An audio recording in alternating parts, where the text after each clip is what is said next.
Hello and welcome to the NNUH SwitchUP, the Norfolk and Norwich University Hospital's first ever virtual recruitment event.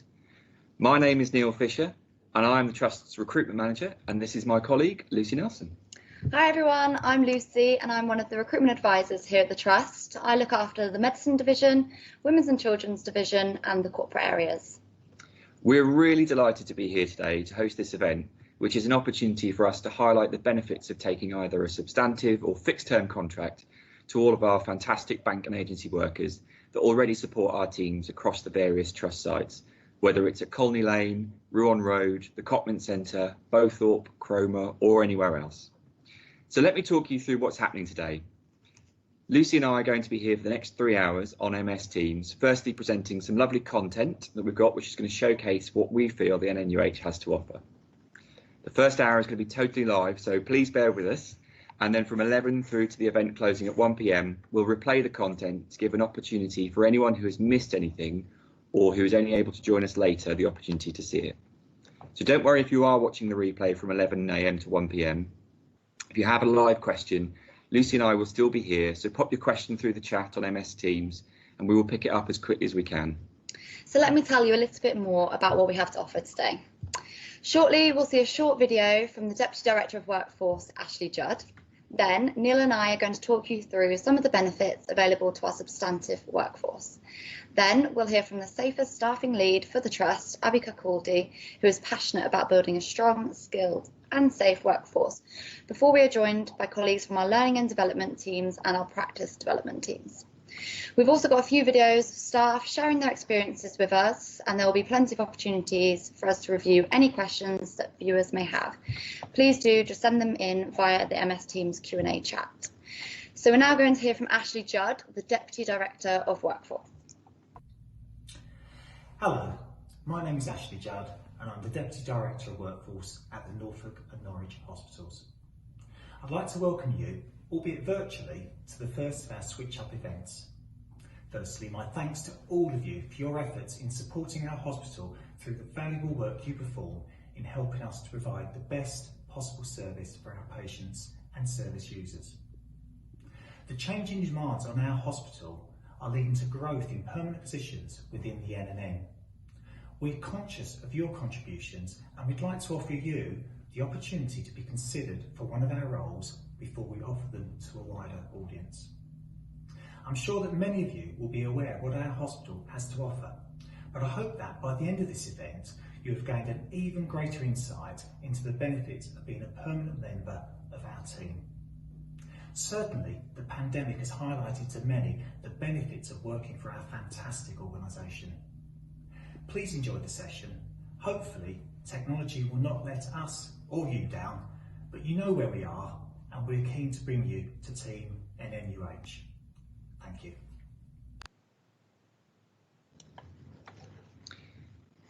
So enormous thanks to Ashley for recording that message for us. I know Ashley is really passionate about ensuring that our staff across the Trust feel supported at work throughout not just their careers, but those moments in your life when things don't go to plan and you need the support from your manager at work. Definitely, and that's something I think a lot of us have experienced over the last few months. Then, one of the unseen benefits of transferring into a substantive or fixed term post is that feeling of belonging to a team and, of course, the feeling of stability as well. You have a clear reporting line to a manager who has an interest in your personal development, will conduct your appraisal, keep an eye on your progress with regards to mandatory training, etc. Yeah, the appraisal is a really interesting point. Obviously, I'm relatively new to the Trust, so I'm yet to have an appraisal. What's included? Well, the appraisal is a two-way conversation, an opportunity for the manager to talk to the member of staff about their performance and to plan some objectives for the year ahead. There's an opportunity to talk about career aspirations, learning and development support that might support that, wellbeing support that also might be required. And of course, at the end of it, you have a manager and a member of staff who've got really clear expectations for the year ahead. Great.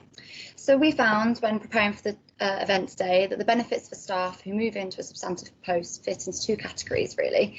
They're the really tangible benefits, sort of benefits that you might feel in your pocket or bank account, and there are the ones that might affect how you might think and feel about being at work.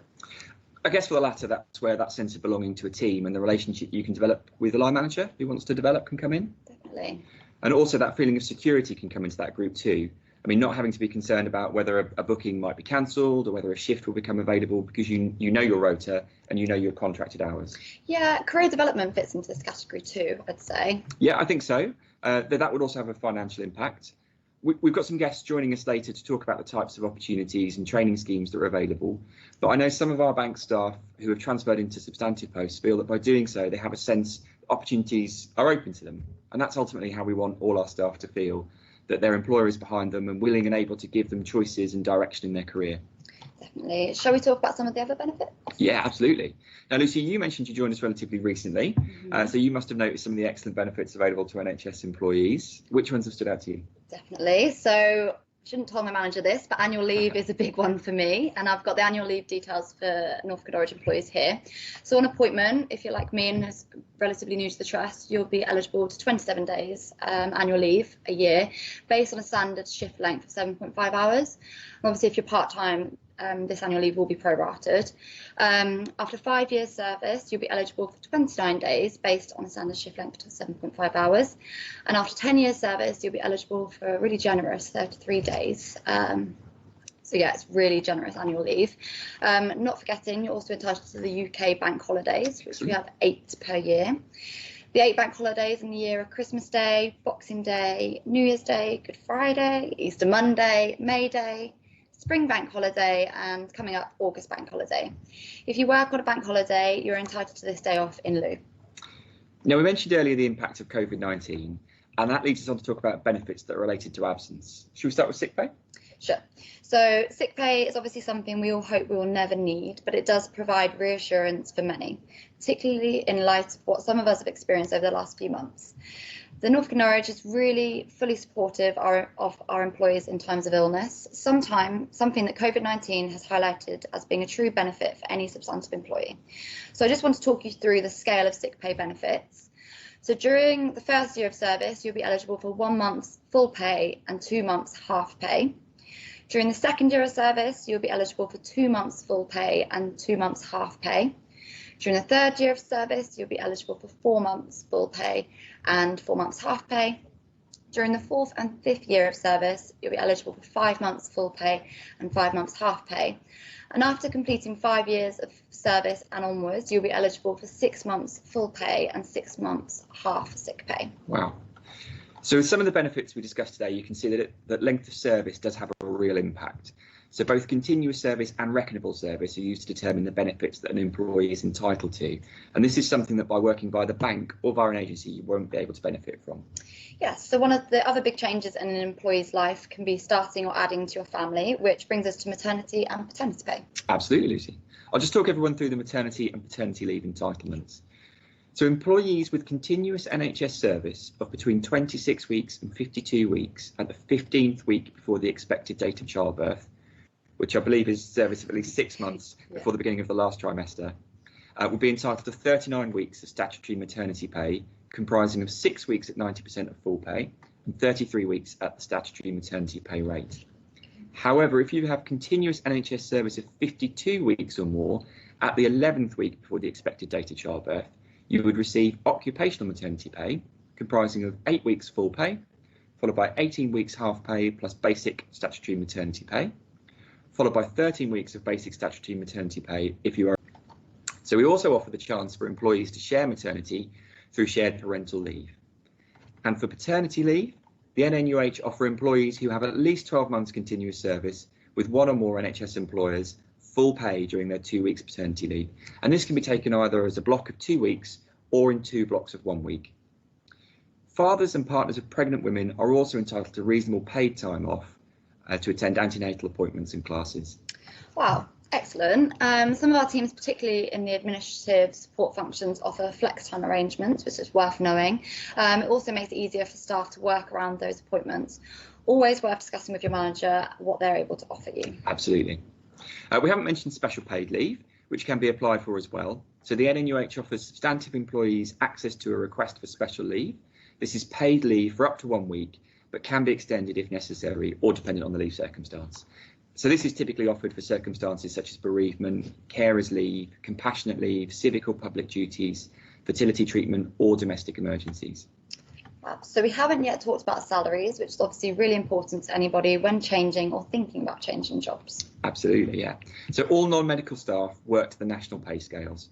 One of the benefits to this is it sets out really clearly how and when you're eligible for your pay step. Every new employee has a pay step. This is different to bank work, where it can depend on the number of hours that you can show you've worked. It's possible that you could be edging towards the number of hours you might need to trigger a rise, but that could be jeopardised if a booking was to be curtailed. Okay, and would bank experience count towards agreeing a starting salary when transferring to a substantive post? It could do, yeah. That's something that anyone interested in transferring would want to discuss with their new manager, and that manager can then apply for that to be taken into consideration. Fab. So we hope this will all prove to be really useful and interesting information for you guys. Absolutely. We managed to do a whole section on employee benefits without anybody mentioning 20% off at Nando's. Now, shortly we'll be joined by Abby Cacaldi, who is the Safer Staffing Lead for the Trust. Abby's role means she gets to meet and interact with many of our incredibly talented bank and agency staff, and has had lots of conversations over the years with these workers about their hopes and aspirations. Abby takes a real first-hand interest in seeing bank and agency workers move into substantive posts and actively follows the careers of those that do. We know that many of you are highly skilled, sometimes in really specialist roles, and as a trust that's been really successful at reducing its overall vacancy levels over the last couple of years, we want to give any interested bank and agency workers the opportunity to apply so we can try and retain your skills in the right way. So hopefully, if the technology is with us, it'll be over to Abby. Hi Lucy, hi Neil, can you hear me all right? We can. Fabulous, good start. Thank you very much. So I have been in the trust now for 15 years. I started on the wards, I've done medical and surgical, and then I moved on to the operations centre, and I've now been the Safer Staffing Lead for just over a year. I have recently supported transitions from agency into wards, and I can highly recommend our ward sisters that have encouraged them to bring them through to become part of the team. And the nicest thing for me is witnessing their professional development and seeing them in the corridor and hearing their experiences that they have had. I spoke with one of our HCAs coming up to talking about what I was doing today, and just spoke about what she'd been doing, how she'd enjoyed it, and the biggest thing for her was that she loved learning more about that specific speciality, and having the continuity with her colleagues but also with her patients. So it follows on with, so my key vision, and the whole thing with the Safer Staffing team is put in the right skill with the right nurse in the right place, and I really hope that this will be something beneficial to all of our staff that are now coming through. They've had their experience on the bank. They've been able to do shadow shifts in areas to understand what speciality they might be interested in. So I hope this has been helpful. Enjoy the rest of your event. Thanks very much, Abby. Thank you, Abby. That was really interesting and really helpful. Thanks so much. So we hope that we're starting to whet your appetite in terms of what working for us on a contract might have to offer. Yes, so if you've just joined us, we've heard from the Deputy Director of Workforce, Ashley Judd, who delivered a welcome message. And we've also taken a look at the benefits on offer to substantive staff, including a quick run through of the sick pay benefits, the maternity pay benefits, paternity pay and holiday pay. But don't worry, we will be repeating the content from the first section of the show on the hour. So you'll have an opportunity to fully catch up on anything that you might have missed.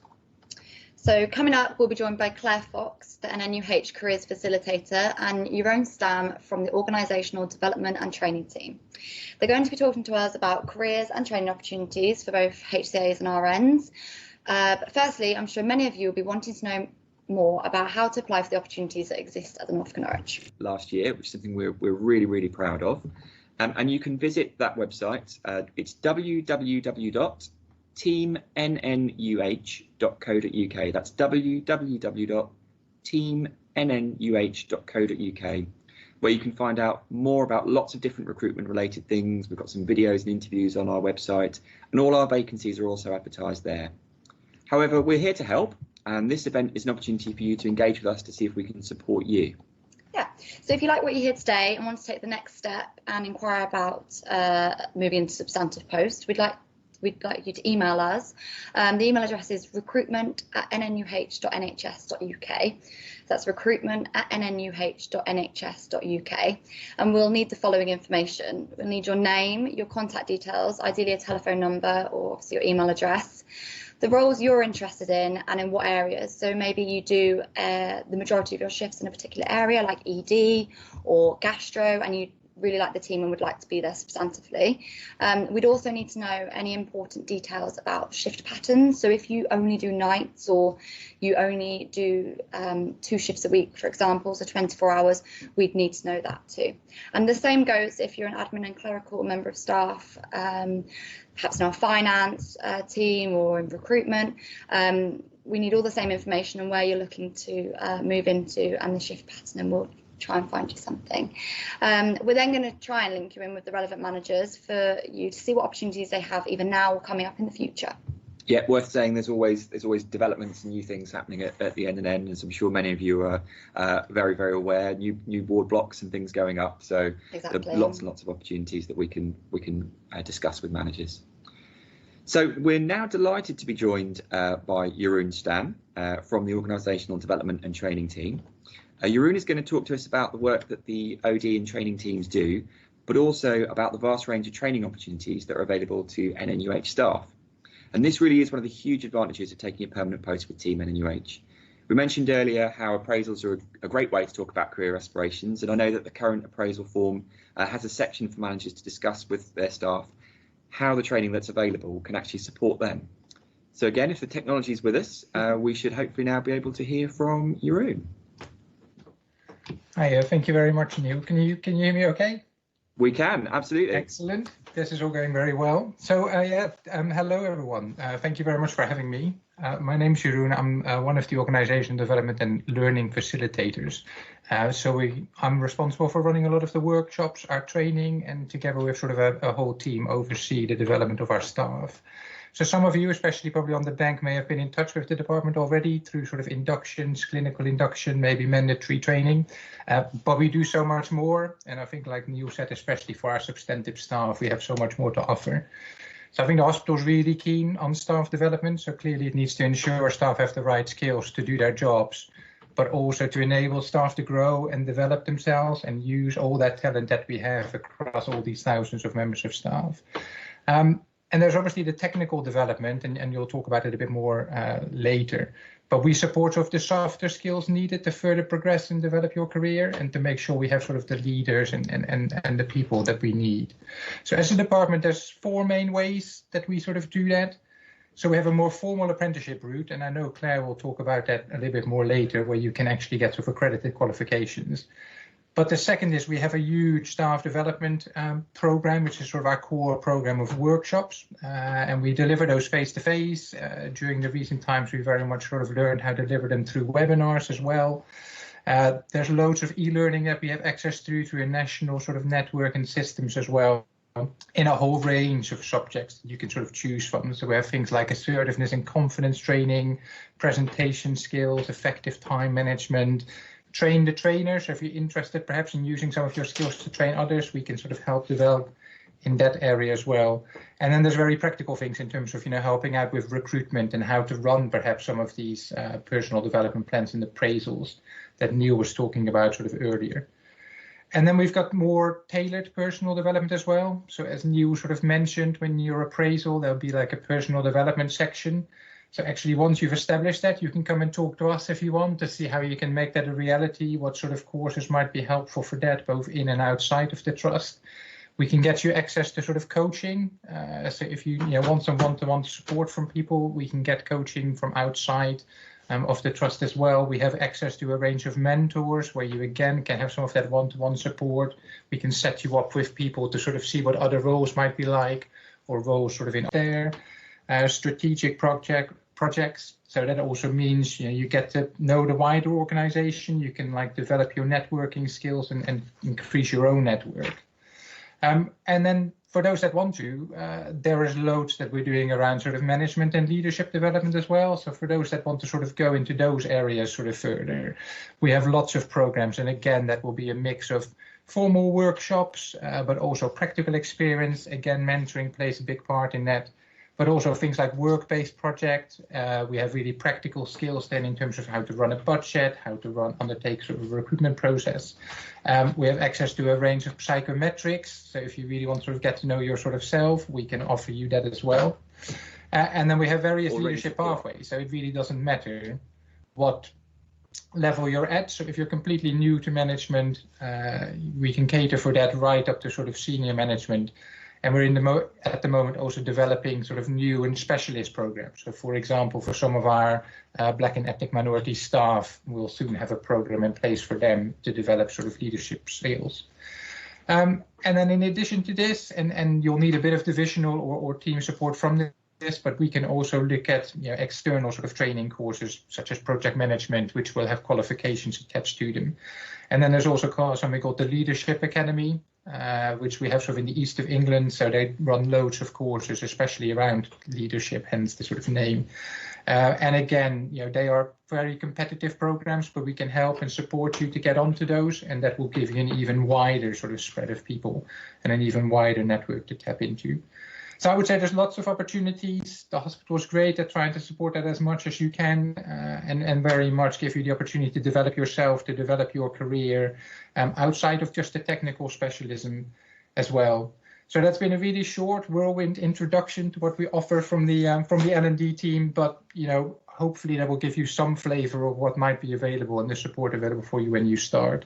So we very much hope to see you on some of our workshops and our courses in the near future. So I'll pass you back to you. Could I ask you a quick question, Jeroen? Is that okay? Of course. Yeah.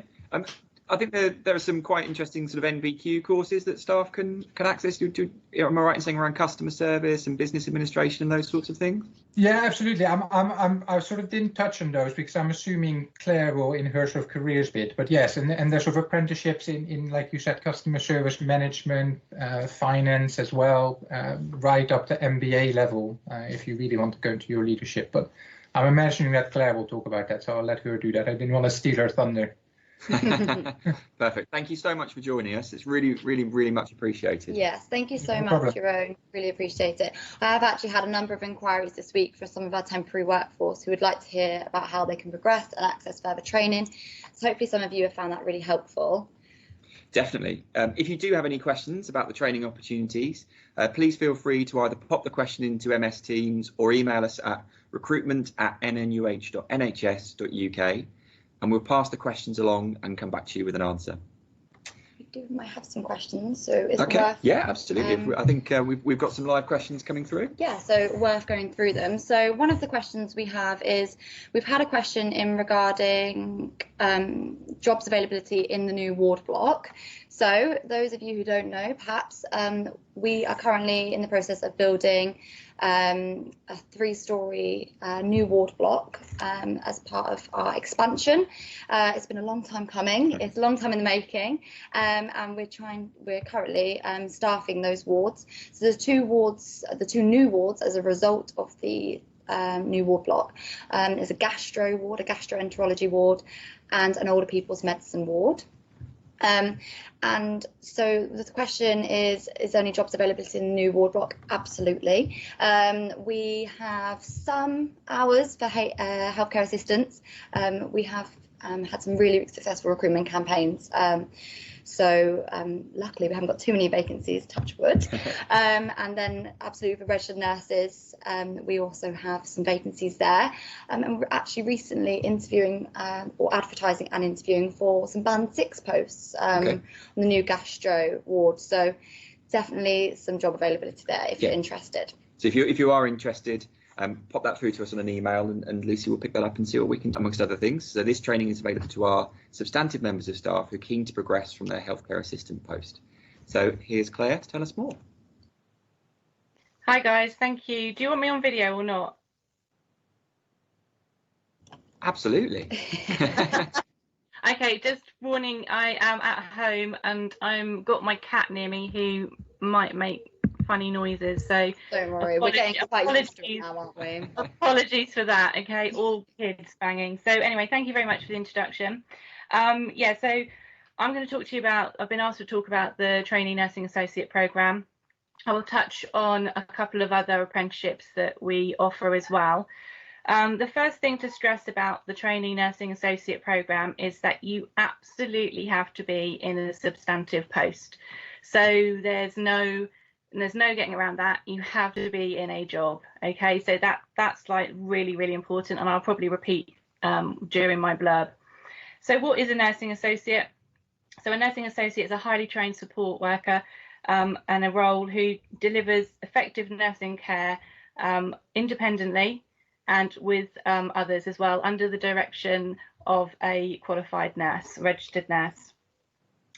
So who is it for? Well, it's for anyone who's a nursing assistant, healthcare assistant, support worker, care support worker, anyone who wants to progress their career within a health or social care setting. So that's quite important there to note that you can do this role in health and you can do it in social care as well, because we do have an overlap and we work quite closely together. So requirements. What are the requirements? Minimum requirements are, again, I will repeat this probably during my blurb, you must have your maths and English GCSE. Okay, again, grade C or grades between 4 to 9. So there's no getting away from that. They will accept functional skills level 2 as well. So there is also that equivalent, but that is an absolute must. So what we have found in the past is people that want to do this course actually don't have that at that grade. So we are in the training team, in the apprenticeship career team, looking at having conversations with the training provider at the moment so that we can run a functional skills level 2 course for people to be able to get those required grades or functional skills level 2. So where we would advertise that would be on communications. So keep your eyes peeled for information on how to apply and when they'll be running. Okay, so again, that's another really important thing that you have to have before you can even consider coming on or applying for the trainee nursing associate program. What else do you need? You need to have the ability to study at a diploma level and absolute commitment and dedication to complete this course. It's a really meaty course, and getting that balance of studying whilst working is really difficult, but it can be done. So that's why you need to be absolutely committed and dedicated. It's a fantastic opportunity. We're obviously paying for you to do that qualification, so that is a massive, massive plus. But at the same time, you still have to have that drive and determination to complete that course to help you progress your career. Okay. Another important bit is that you do need to have experience of working in a health and or social care setting. So it's getting that balance of not having not quite enough and not having too much. So what we have tended to find is some of our apprentices that we get in through jobs. So for our level 2 clinical health, for example, that's a 14-month duration. So they will come and do that, and then some of them will again go into a substantive post, work at a band 2 for a little bit, and then what they will do is apply to do the TNA program.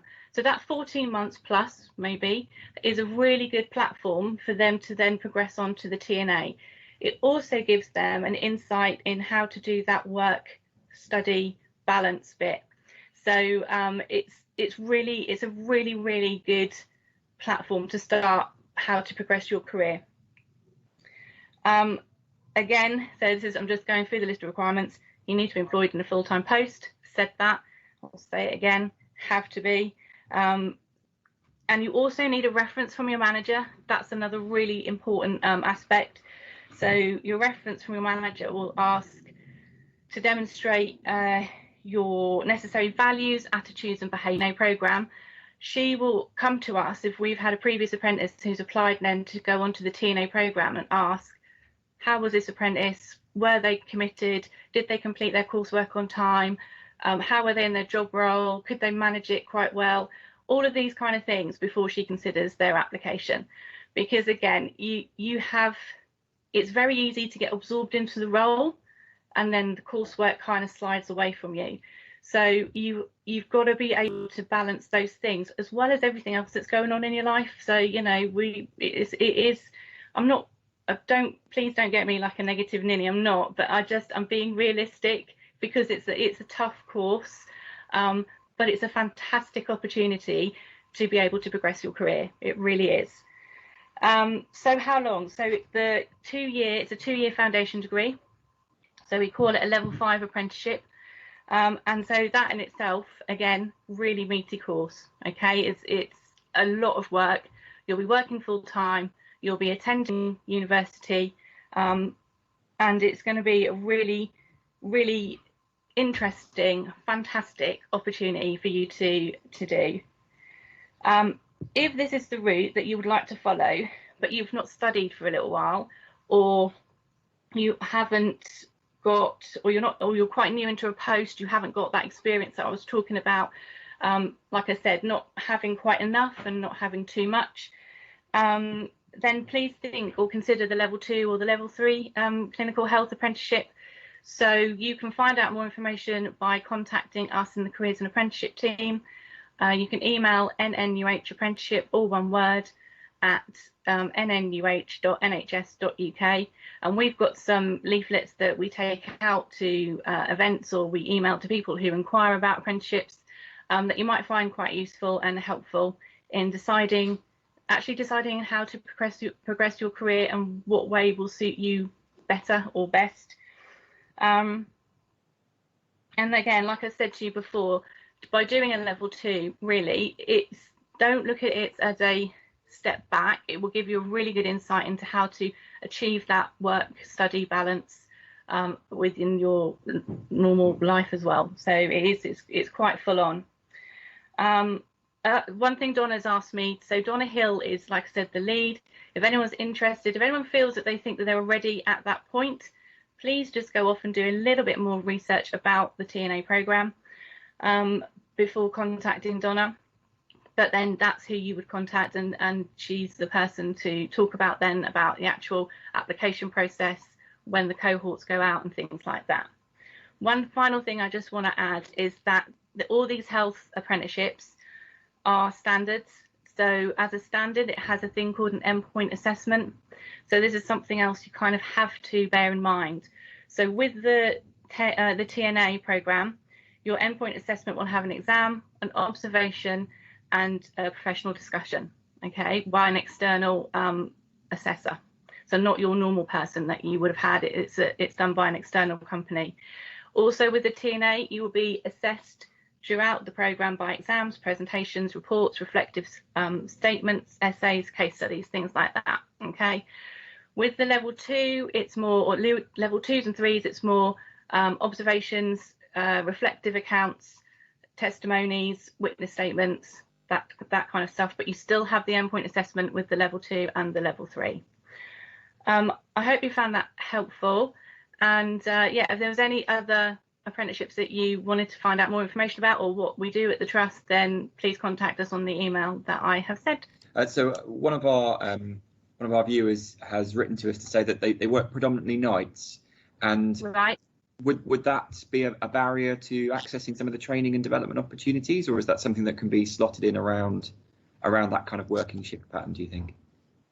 I'm not entirely sure. I don't know if we've had anyone on nights, to be truthful, but okay. It's something that we could certainly look into and see if we could work it out. The only thing that we've had on like the flip side is that we've had an assessor who works in the hospital, and she did a lot of nights, and she was looking after one of our apprentices, so she just had to have her meetings as soon as she ended her shift, if you see what I mean. So that we've had it like opposite way around, but I'm not sure if we've had someone on nights do it, so we can find out, definitely. Perfect. Thank you very, very much for joining us. It's much appreciated. All right. Thank you. Thank you so much, Claire. Really interesting stuff. The Nursing Associate Programme is a really exciting development for the Trust, and one that offers a real opportunity for many of our healthcare support workers to take a step further with their careers. And work their way onto the NMC register ultimately, I believe, as well. Yeah, so. Absolutely. So exciting. So if you just joined us, welcome to NNUH SwitchUP, our virtual recruitment fair for our bank workers and agency workers. We're showcasing today everything that's great about the NNUH. Well, perhaps not everything. There's quite a lot to fit in. There's a lot. We've already heard from Ashley Judd, the Deputy Director of Workforce at the top of the programme, with a welcome message. We were then joined by Abby Cacaldi, the lead for Safer Staffing, who was talking to us about some of the staff that she knows that have made the switch into substantive posts with the Trust. Your own Stam from the Organisational Development and Training teams has been in to talk to us about the various training options that are available to staff, and I think we were all impressed with the volume of training opportunities that are available. And you just missed, if you have literally just joined us, Claire Fox, the Careers Facilitator, talking about the Trainee Nursing Associate Programme, which is something that I think a lot of our healthcare assistants and healthcare support workers are likely to be interested in. Definitely. And if you're worried that you've missed anything, do not panic. The show is repeated on the hour, so please stay online and you'll be able to catch up on anything you've missed. And for those that have liked what they've heard so far and are keen to take the next step to joining us, we'll just recap on how to apply. So we spoke earlier about our brand new website, so you can visit www.teamnnuh.co.uk, where all our vacancies are advertised, or you can search on NHS Jobs if you'd prefer. Don't forget Track 2, we do also advertise on there. Or you can let us help you by sending an email to us on recruitment@nnuh.nhs.uk. That's recruitment@nnuh.nhs.uk. I'll get there. Lot of ends. There's a lot of ends, it's confusing. And we'll need the following information from you. We'll need your name, your contact details, such as a telephone number, and obviously we'll have your email address, but the best email address that you look at regularly, ideally. Yeah. The roles you're interested in and in what area. So if you work in a particular area for the majority of your bank shifts and you'd like to work with them permanently, then let us know. And any important details about shift patterns. So if you do typically only do nights, or you can't work certain days for whatever reason, please let us know about that shift pattern so we can try and accommodate for that. We'll then try and link you in with the relevant managers for you to see what opportunities they have either now or coming up in the future. We've got plenty of opportunities throughout all of our divisions, so please don't hesitate to get in touch if you are interested in moving into a substantive post. Okay, so I think we've got time for maybe one or two more questions. Lucy, have you got some questions? Yeah, so we've got a couple of questions come in while we've been talking, and hopefully I've already answered this, but just in case, someone said, what will the new ward cater for? So I'm hoping that means I have already answered that. The new ward block is a 3-storey ward block, and as a result of the expansion, we'll have 2 new wards. One will be a gastroenterology ward and the other will be an older people's medicine ward. The gastroenterology ward will be managed by charge nurse John Figura-Drain, and the OPM ward will be managed by Lynn Myson. Excellent. Okay, and we've got a couple of questions that I had over email, so I thought it was worth mentioning in case anyone else had the questions too. Sure. So Neil, you might be able to help me on this one. During COVID, I worked on bank shifts to help the hospital out. I enjoyed it so much, I would like to join on a more permanent basis, either full-time or 30 hours per week. Can I join as less than full-time, and is it best to contact you with my CV or look on NHS Jobs? So absolutely, you can look on NHS Jobs, you can look on our recruitment website, which we mentioned earlier, Team NNUH, send your details through to us, and we'll try and link you in with the right manager. We've spoken to a lot of the particularly matrons about this event, and they're very, very keen to support. So we're hoping that people are going to come forward and express their interest in working for us. Definitely, and obviously it's worth mentioning. So this candidate had got in touch with us because they've been working with us throughout COVID, so from our Norfolk Needs You campaign. Absolutely. And we have had some of our Norfolk Needs You members of staff move into substantive posts as they've enjoyed supporting the team through the pandemic. Absolutely, yeah, worth mentioning that we recruited I think over 100 people as a result of a campaign that was designed just to bring extra support in during the COVID pandemic, and as Lucy says, I think a couple have already transferred into substantive posts. So. Definitely, so fantastic. Yeah, please do get in touch, and if you have any other questions, feel free to just pop them on the Microsoft Teams Q&A, and we'll be able to answer them. And I think we've now got some videos, which are some short stories which I'd like to share with you of staff members who are talking through their experience of working with the NNUH. Yep. Then afterwards we'll be joined by Chris Sparks and Dave Guttridge from the Practice and Development team, and they will be talking to us about support for clinical staff in post. My role at the Norfolk Norwich Hospital is I am a Band 5 registered nurse in endoscopy. My role in endoscopy is to see patients all throughout their investigation. So we do camera investigations of both the upper and lower GI tract. So We consent and admit them. We manage their airway if they're sedated. We assist the doctors performing the procedure, and we also recover and discharge them. Straight from college, East Norfolk Sixth Form, I went on to train at the University of East Anglia. I started my degree in 2010, finished in 2013, and came to Gastro as a newly qualified nurse. What we do diagnostic investigations. We also do therapeutics, so we deal with people who come in perfectly well, and we also deal with the people who come in via A&E very, very poorly. So it's very, very variable from day to day, which is nice. I love working at the Norfolk and Norwich because it's great being part of a team who go that extra mile to support their patients and do the best they possibly can for everyone they meet. Oh, so we're all really, really excited about our new building. In 2018, we're set to be going over to the Quadroom Institute. So our department is going to double in size, which is great. So we're taking on a lot of new team members, which is wonderful. Lots of new faces and new fresh ideas coming in. So everyone's really, really keen to move across.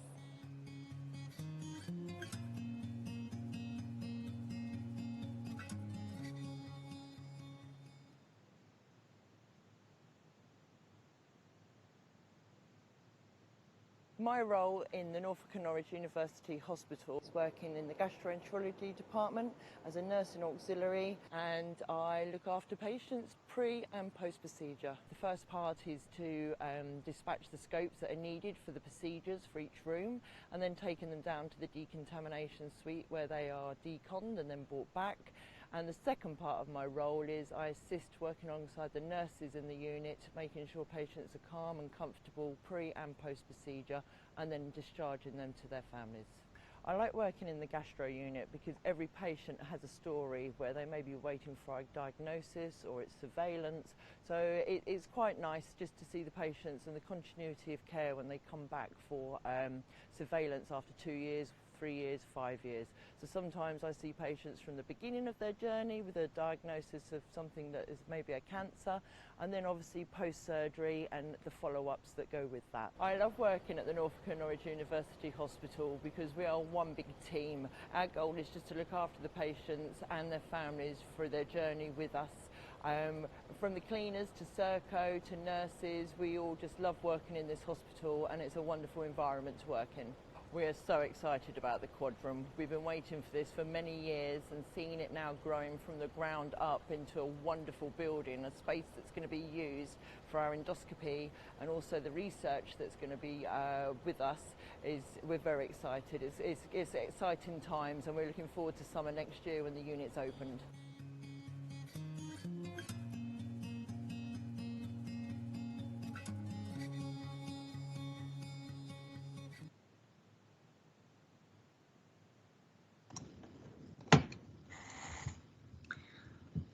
And of course, the Quadroom Institute is now open for agency workers to apply for substantive or fixed-term posts with us. I'm Neil Fisher, the recruitment manager for the Trust. And I'm Lucy Nelson. I'm the recruitment advisor for our medicine division, women's and children division, and the corporate areas. So just a reminder that if you've missed anything so far, the show is repeated on the hour, so stay online and you can catch up with anything you've missed. If you have just joined us, we opened up the programme with a brief run through of the benefits to substantive employees, including sick pay, maternity and paternity pay, and holiday entitlement. And just a quick reminder that you can express your interest in switching to a substantive post by emailing recruitment@nnuh.nhs.uk. That's recruitment@nnuh.nhs.uk with the following information: your name, your contact details such as telephone number or an email address you use regularly, the roles you're interested in and in what area, and any important information about shift patterns or such. Thanks, Lucy. So next we're joined by Chris Sparks and Dave Guttridge from the Practice Development and Education team. The PDE team play a crucial role in supporting the development of a range of clinical staff. They run our OSCE programmes for overseas nurses. They run the Acute Care Refresher programme for nurses who have been out of acute practice for over a year, and support our newly qualified nurses amongst many, many other things. If technology's on our side, let's hear from Chris and Dave. Hello, Neil and Lucy. Can you hear us? Hello. Yeah. Okay, we have the scores from the London judges. No, sorry, we don't. Yeah, no. We don't. Great show. From the Bob Champion. Yeah, from the Bob Champion building. Yeah. Hi there, I'm Chris. I work in practice development and education. My name's Dave. I'm also a clinical educator. I worked in practice development and education. Obviously, we know the theme of today. We did just want to make a point and say, there are opportunities out there for you on the bank, not as many, which is what we're kind of going to talk about. But also, both Chris and I kind of like still work clinically, and we've been, kind of ward sisters and things. So actually, we do just want to say thank you to all the bank members of staff and all of the agency members of staff for all of your work. We really value you. So thank you. You play such a key part and stuff as well. But obviously, we're going to talk a little bit about some of the advantages, really, of kind of the potential of kind of like substantive contracts and things. So in terms of substantive posts, in general, regardless of your role or band in the trust, as a substantive member of staff, you're more visible generally in your clinical areas and more likely to sort of have access to your on-the-spot training, sort of ad hoc training and developments that happen on the ward, the opportunistic learning, which will happen sort of every day sometimes. In slightly more detail, what we've chosen to do is sort of look at the point of view from different bands within the trust, and we've broken it down into training and development available. So starting with band 2, healthcare assistant roles. Again, in a substantive post, you're being part of a team. It's already regarded as a big positive, really, being part of the team in the trust. In terms of training, for example, recently there was specific training, super surge training off the back of the COVID pandemic.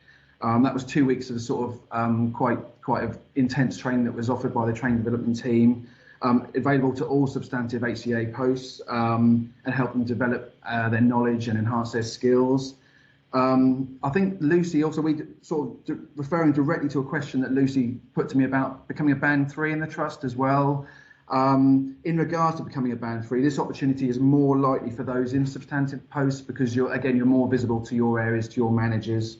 And in areas like A&E and AMU, those that have become band 3s are usually people that work in these areas, and they usually be able to do sort of more clinical skills like cannulation, venipuncture, ECGs. It tends to happen in the more acute areas, but they're the developments available for them sort of people. Yeah, I mean, I do think the big one is, I know that Claire Fox has already spoken about the nursing associate programme and the trainee nursing associates, but actually, obviously I know Claire spoke about the application process and things. That was really interesting. Chris and I both work out there at the moment with trainee nursing associates on the 2-year course, and they are playing such a fantastic and such a key role in providing care to the patients here in the Norfolk and Norwich Hospital. So again, just to recap that, you can apply to be for the trainee nursing associate programme from the bank, but you do need to be in a substantive contract in order to actually undertake that training. Again, it's studied at foundation degree level. It is a fantastic course. It's very vocationally based. Yes, there is a kind of university element, but actually, so many of you are fantastic in terms of your bedside manner and actually looking after the patients and things out there and providing care. And the nursing associate programme, yes, there is a kind of university aspect at foundation degree level, but it's really on-the-job vocational learning. Against lots of kind of like protected time, clinical skills development. But again, actually, I think as we go forwards, the role of the nursing associate is going to be key to so much that we do within the NHS, both at ward level and actually outpatient areas and things as well. You will be registered at the point of registration, okay? So nursing associates will be registered with the Nursing Midwifery Council. And without wishing to in any way downplay the role of the nursing associate, it is inevitable that people will be able to go on and there will be some kind of bridging course where people could go from being a nursing associate on to being a registered nurse. Okay, I know that some trusts in the area and some, kind of university establishments are trying that at the moment. So it's a really fantastic opportunity. For a while, there was a little bit of a kind of, ceiling where it was difficult to go from being a nursing assistant all the way through, potentially, to registered nurse. It's there now, but it's such a brilliant, exciting role. And we see the nursing associates working out on the wards. You might have seen them yourselves, kind of white uniforms with yellow piping. And yeah, the role they play is absolutely amazing and absolutely brilliant, and have a lot of autonomy, but there's a lot of support there as well. Lovely, thanks. Okay. Following on from TNAs, if we talk about like the band 5, the registered nurses in the trust as well, and following on from the HCA training as well. There's regular opportunities for this group of staff to be able to attend sort of things like clinical skills training, ward-based training. Again, it's more accessible in the substantive post. These are days that, again, ECGs, cannulation, venipuncture, epidurals, everything that potentially you might want to add to enhance your role on the ward. Alongside this, because the NNUH is such a large teaching hospital now as well, and subsequently we have a large pre-reg cohort in the trust from the UEA and other universities around the area as well. Band 5 and beyond registered staff, basically they are very important in supporting these students in the area, and this is our future workforce.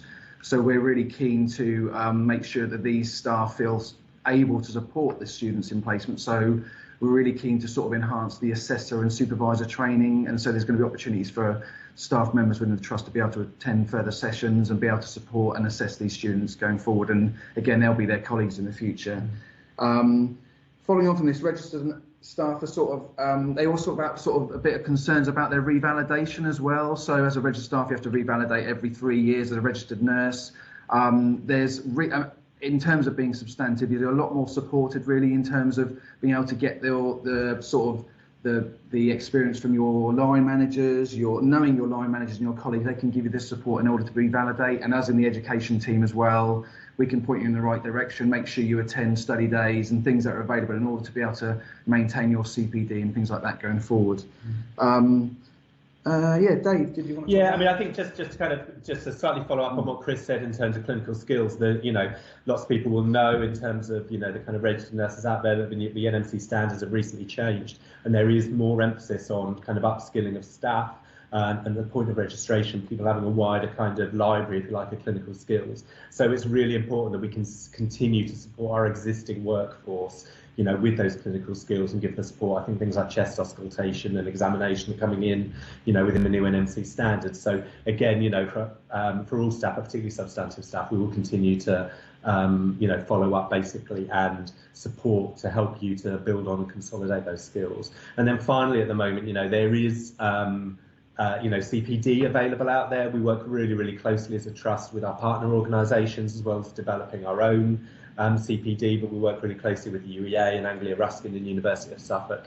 So there's lots of CPD available out there, varying from kind of research modules through to critical care, to clinical skills, through to kind of leadership modules and things like that. And that is something, again, that we're looking at as a trust. We've spoken a little bit about the development of our healthcare assistants, but actually, the trust is very keen on providing pathways for people to progress through to band 6s and band 7s and things as well. And I know that the chief nurse is very keen on us putting together some kind of pathways and things. So yeah, I think there's some really, really exciting opportunities out there at the moment. I hope that's been helpful. Pass you back to Neil and Lucy in the studio. Yeah, back in the studio. Yeah. Thanks very much, guys. Thank you. Thank you. Pleasure. Okay, bye. That was super helpful. I feel like our clinical educators play a really important role in career development and progressing in your career. Yeah, definitely. So thanks to both Chris and Dave. I think we've had a few live questions come in whilst that was happening, including one about the TNA. In her talk. Yeah, it's really important that you're in a substantive post if you want to join the TNA course. Yeah. So I think from what Claire was saying earlier, first step would be to get yourself into a substantive post. We're always actively recruiting for healthcare assistants, it's fair to say. So you're welcome to drop the email through to recruitment@nnuh.nhs.uk, the email address with all the ends in. Yeah. And we will we can help see if we can put you together with a manager that's recruiting at the moment, or you can have a look on our website to apply. Once you're in that substantive post, then you've got the opportunity to look at joining the TNA programme. I think from what Claire was saying earlier, the support of your line manager when you're on that TNA programme is one of the key reasons that you really need to be in this substantive post. Yeah, and remain in the same area throughout the programme. I think is very important. So substantive or permanent or contracted post, however you want to word it, you just need to make sure you're in one of those. Another question we've had is the SwitchUP event just for substantive nurse posts, or is admin and clerical posts included too? So apologies first and foremost that the event is mainly aimed at registered nurses and HCAs, just because that's where the majority of our vacancies exist. However, we absolutely want to help all of our members of staff, and whether you're an admin and clerical post or a nursing post, please do get in touch, and we'll do everything we can to set you up with line managers so you're considered for a substantive post. I think if you've just joined us and you missed the chat that your own Stam had with us earlier about some of the training opportunities, I think some of those training opportunities in particular are aimed at supporting some of our admin and clerical staff. So there are equally good training opportunities around. I think Jeroen even mentioned going up to MBA level, really good. Which is excellent for staff that have come from that background, like ourselves. Exactly. So yeah, I definitely need to get in touch with them to see if the course is available. I had no idea, so it's really important that the event is for everybody, not just our amazing nursing team. Yeah. I think we've had a question from someone inquiring if they can still continue to work on the bank, which you absolutely can. So we encourage as many of our substantive staff as possible to join the bank alongside their substantive post. So if you want to retain your bank assignment and continue to work via the bank on your days off, then that's absolutely something that we can ensure that continues to happen. Yeah, sometimes quite handy. You can top up your shifts at those times of the year that are extra busy and expensive, like Christmas. So it's always handy. Another question we've had is regarding the joining process. How do you go from bank to substantive, the paperwork needed, and how long does it take? Okay, so typically we do have to repeat some of the recruitment checks. Obviously, until we have an application from somebody, we don't know when it was, how long ago it was that you might have joined the trust or joined the bank. So the type of things that we often have to refresh on are Dbs checks, potentially, if you've been with the trust for a long time. References is one that we can have a look at. If you've been working in the same area, then quite often we might make a decision that we don't need to approach a referee. Occupational health checks are obviously really important at the moment. The way the hospital has been reconfigured and the impact of COVID-19 on different areas. So we do have to ask you to complete an occupational health assessment. But typically, if we can get all the forms back in, then it can go through really quickly. And ultimately, we want to make this as smooth a process as possible for everybody that's involved. Definitely. So we always try to look at things and say, what's safe for us to do, but also what's the quickest and easiest for our candidates and for our managers. Definitely. And if you do have any other questions or need any more information about the application process, do feel free just to give us a call or an email. The recruitment inbox, again, recruitment@nnuh.nhs.uk. And all of our team, and myself included, will try our best to answer any questions you have. Maybe worth mentioning how to get in touch. Yeah, again. I mean, we've got our telephone number as well, and the recruitment telephone number, which is 01603 287 578 if you want to give us a call, or that email address, which is recruitment@nnuh.nhs.uk. Obviously, we'll need name, best contact details, the type of role and areas you're interested in working within, and anything that it's important for us to know, i.e. shift patterns, hours that you're available to work, that type of thing. Neil, we have had one other question if we've got time. Yeah, absolutely. Does my annual leave carry over if I've worked at the bank for many years? So it wouldn't do, no. We talked earlier about really generous annual leave entitlement. Yeah. So it's 27 days when you join us, and that goes up with your service. So hopefully you won't be losing out on too much. Absolutely not. So I hope you've enjoyed today. We've certainly enjoyed hearing from all the guests that have joined us. And Lucy and I will still be here for the next couple of hours, picking up questions that are going to be coming through. But we are going to be giving people that have just joined us an opportunity to recap or refresh on the interviews and the content that we've played before. So shortly we'll be running the programme once again. Have we got time for one more question? Yeah, absolutely. Yeah. So one question's just come through. What current vacancies are you keen to fill? I'm happy to work across medicine or wards and surgery. So that's a really great question. Depending on your role, if you're a registered nurse or a HCA or housekeeper, ward clerk, or whatever your role is, we will do our best to accommodate you across either of the divisions, depending on your preference. Some of the areas that I know have vacancies at the moment, we have vacancies within our endoscopy unit, our gastro wards, OPM, endocrinology, renal, including our unit in Beaufort, our new dialysis unit, yeah. and also across oncology and haematology. So please do get in touch with any kind of areas that you're interested in. And the same goes with surgery. I'm not forgetting ED as well. We've got some positions there. With surgery, there's some opportunities within vascular, potentially some in IRU. We are looking for ODPs, and our critical care are always looking for skilled staff. So please do get in touch if you are looking to move into substantive posts, and we'll do our best to move you over. So I think the last thing for us to say is thank you for joining us. Thank you to our guests, and I believe we now have one final video, and then you'll see it all start over again. So thanks very much for joining us. Thank you.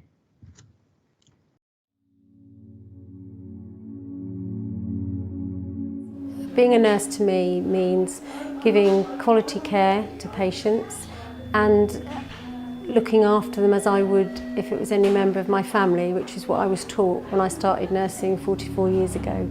I think when you see the difference that you can make in a patient's care or in their staff life, that small little difference really makes my life enjoyable in the role that I do. When my close friend fell very unwell, I was able to see the wonderful impact the medical staff had on him, and that inspired me to start my nursing training. Being a midwife to me is a real privilege. Being at the birth of a baby and supporting a woman through labour is the most wonderful experience. I just like seeing patients, when they come in really unwell, seeing them walk out of this ward, going home to their families, knowing that we've made a difference to their journey in this hospital and we've made them better. I wanted a job that's rewarding. I feel like I have a lot to give to people. I'm compassionate, and I just don't think there's a better job worth doing. It's priceless when you do make a difference to people's lives, and you see the differences to make when you see improvements in their health. It's a really challenging job, but I really enjoy it, and I enjoy looking after patients and trying to get the best outcomes as possible for them. I think it's very challenging, it's hard emotionally sometimes, but it can be very rewarding at the end of the day as well. I love being a midwife here. I love working as part of a team. Everyone's really supportive because I'm new, so everyone's really nice and help with everything. I love looking after the women. I love making their journey from just being a woman to being a mother as special as it can be. I think my favourite thing is seeing the fathers' faces once they've had their baby and they look at their wife or partner and they're just so proud and happy. I think that's my favourite bit. So today has been the celebration of the International Day for Nursing, National Day of the Midwife, and also celebrating 100 years of learning disability nursing in its own right as a speciality. But with particular emphasis for Norfolk and Norwich, something that's very special to our hearts here as nurses, is the centenary of the burial of Edith Cavell, our World War I nurse. Edith was born in Swardston in 1865. I come from her village. We have quite a lot of material gathered over the years about her, some of which nobody seems to know about. She became a nurse aged 30 and she started professional nursing in Brussels in 1907, and basically she knows all about the realities of nursing as it was then, and it's not that different today, as I've been finding out from colleagues around the room. It's important for nurses and midwives to have that time to stand back and reflect on their clinical practice, the impact that they have on the immediate, their families and the wider community, but also to look to the future. So we've seen Nancy and her team today launch the Nursing, Midwifery and Clinical Professions strategy for the next 5 years. That's starting the consultation process.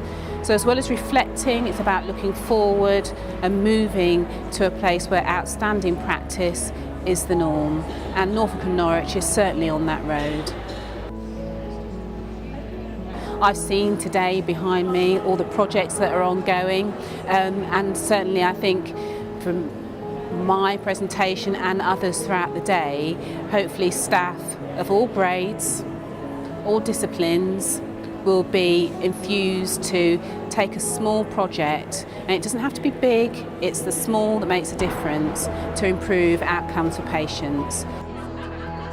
Giving time to reflection today on those beautiful but small moments in time we have with our patients and carers makes us realise and remember why we came into the profession, what makes us proud for the professions that within which we work, that for every nurse and every midwife to know that they are making an impactful, heartfelt and selfless impact on the patient and their family is something we don't think about because we do it time after time and day in and day out.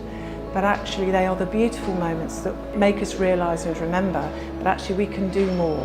And if we could make every moment as special as that, then we will attain more and more standards and greater opportunities for quality improvement. But the nurses and midwives at Norfolk and Norwich are an exceptional set of professionals, of which I am incredibly proud and privileged to represent them as their chief nurse.